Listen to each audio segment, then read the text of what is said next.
Coucou les filles, ça y est, du coup je vais prendre un petit temps pour vous parler du coup de mon postpartum. Il a pas duré longtemps mais il a été présent et il a été plus que présent pour moi. Du coup je vais vous en parler dans la vidéo et j'espère que ça aidera certaines parce que je sais que c'est pas évident et je pensais pas du tout que ça allait me tomber dessus. Et ça c'est pareil, ça toque pas à la porte. Du coup, c'est parti pour en parler. À savoir que, encore une fois, je parle qu'à mon nom, à moi. On est toutes différentes. Il y a, je pense, aucune honte à, à ce qui nous arrive après l'accouchement. Je sais qu'il y en a, c'est plus grave, ce qu'elles ressentent. Il y en a, c'est moins grave. Moi, je pense que je suis... Ça va. Je pense qu'il y a pire. Ça a été plus par rapport à ce qui m'entoure et mon quotidien. Ça a commencé où en fait j'ai eu cette envie de pleurer sans aucune raison. Et du coup j'ai beaucoup pleuré pendant 3 jours. Alors devant personne, à des petits moments de la journée quand tu te retrouves un peu seule, genre quand tu prends ta douche ou quand j'ai pris la voiture pour aller à un endroit. Enfin voilà, les moments où je me retrouvais seule, je me mettais à pleurer. D'en parler, j'ai envie de pleurer. Alors que je vais mieux, mais en fait c'est tellement fort et tellement intense ce qui se passe dans nos corps. Euh, c'est un peu compliqué. Je sais pas comment le tourner. Du coup, je reprends. Euh, En fait, je pense que j'ai eu un trop plein d'émotions, de sentiments qui se sont mélangés d'un coup. J'ai eu monsieur avec moi, donc papa. J'ai eu papa avec moi pendant une semaine non-stop à la clinique. On était dans notre bulle, il n'y avait que nous. Et du jour au lendemain, je me suis retrouvée sans lui parce que lui, il a repris, parce qu'en en fait, il a pris ses congés pater fin juillet et début août, puisque du coup, bébé était prévu à la base de fin juillet.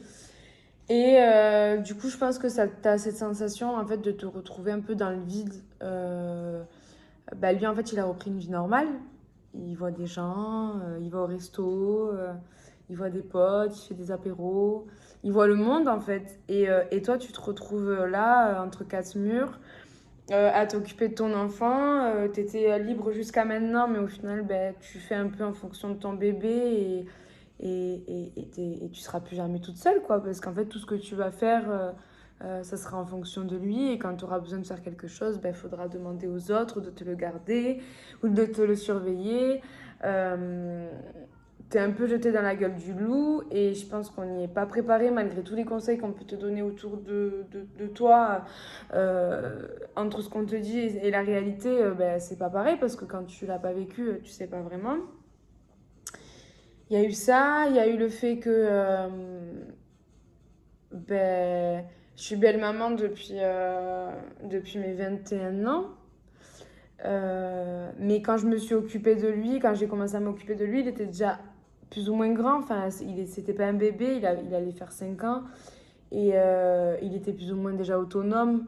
Donc, j'ai pas eu cette phase de m'occuper vraiment d'un nourrisson, d'un bébé.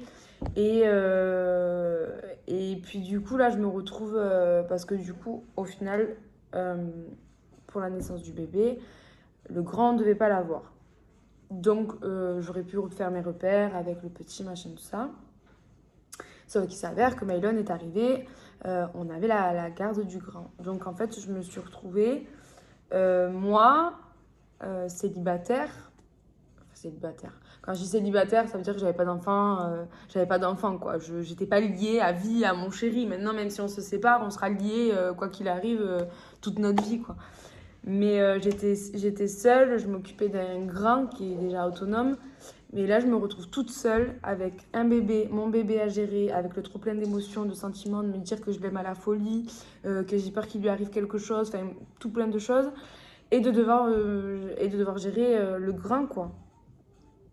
Donc, je me suis dit, en fait, tu te dis, en gros, pas t'as gâché ta vie, mais tu te dis, oh, putain, donc c'est vraiment ça, la vie de maman, quoi. Et du coup, bah, parfois, t'as ce moment, t'as cette seconde où tu regrettes quand même, parce que tu te dis, putain, à ce moment-là, bah, si j'avais pas eu le petit, j'aurais pu faire ça, j'aurais pu aller là, j'aurais pu voir telle personne, j'aurais pu aller à ce moment-là à la piscine. Enfin voilà, il y a plein de choses qui se passent. Et, euh, et en fait, tu t'occupes et de la maison et des enfants. euh, et puis, tu as monsieur à côté de ça qui, lui, il fait sa vie. Alors, oui, certes, il bosse, mais il fait sa vie, il voit du monde, il parle. Enfin, voilà, c'est horrible parce que du coup, tu te dis, tu te retrouves seul, quoi. Tu te retrouves seul. Et, euh,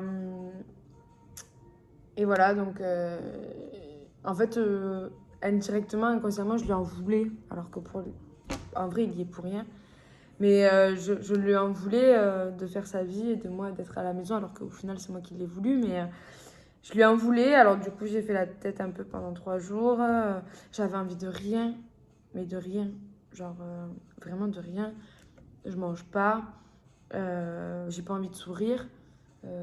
J'ai pas envie de sortir, j'ai envie de voir personne.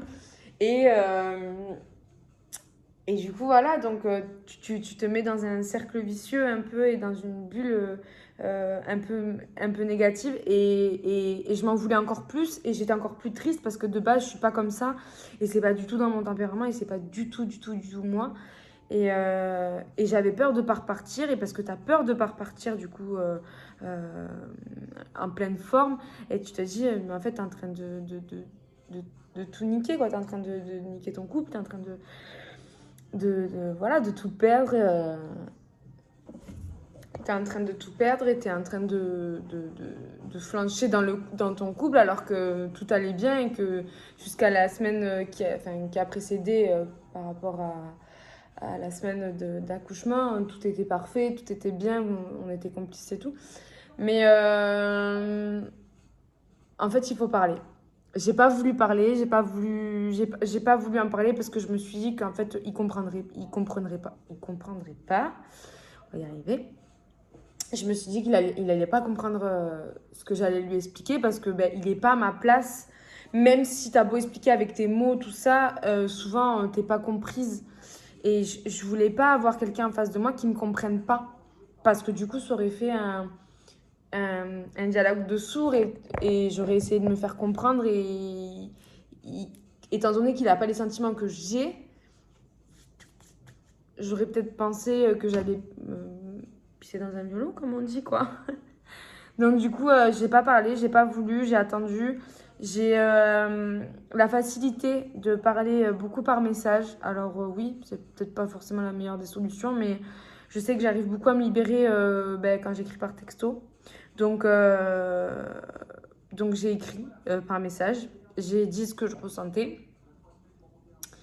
Euh, c'est pas bien passé de suite parce que forcément, en gros, t'en mets plus ou moins plein la gueule à la personne alors que tout va bien normalement dans votre couple. Enfin, on a la maison, on a la piscine qui est en train de se faire. C'est un super beau projet pour nous. Enfin voilà, c'est un beau cadeau qu'on s'est offert. Il y a un bébé qui vient d'arriver, donc c'est merveilleux ce qui vient de nous arriver.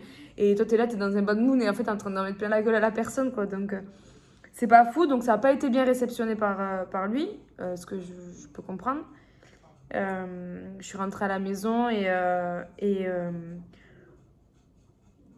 voilà, les choses avaient été dites, on s'est parlé, mais il y avait encore ce frein, ce petit frein.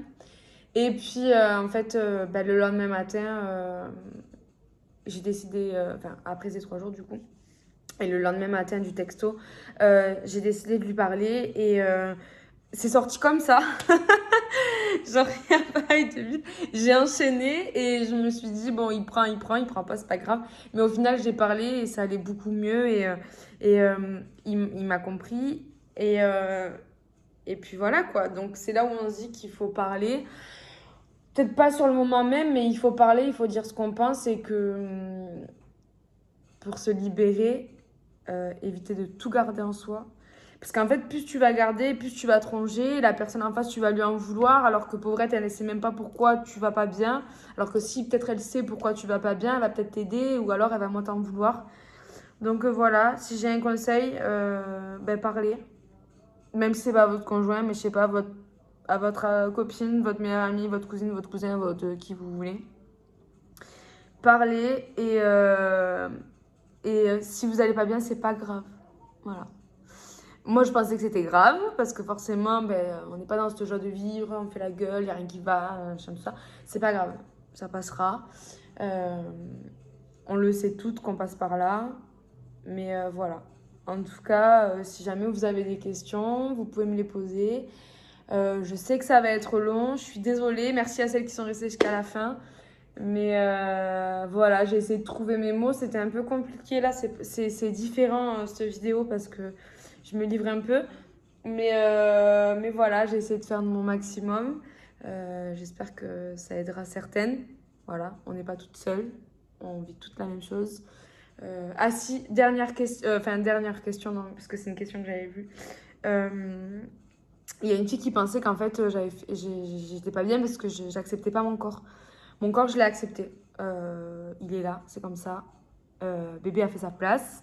Il m'a élargi au niveau des hanches, mais c'est pas grave. Mais mon corps, je l'accepte. Ça reviendra quand ça reviendra. Je sais que j'y arriverai. Voilà, chaque chose en son temps.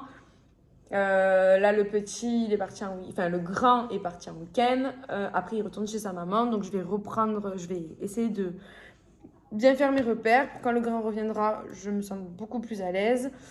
Et voilà. Mais en tout cas, mon corps, c'est pas la priorité.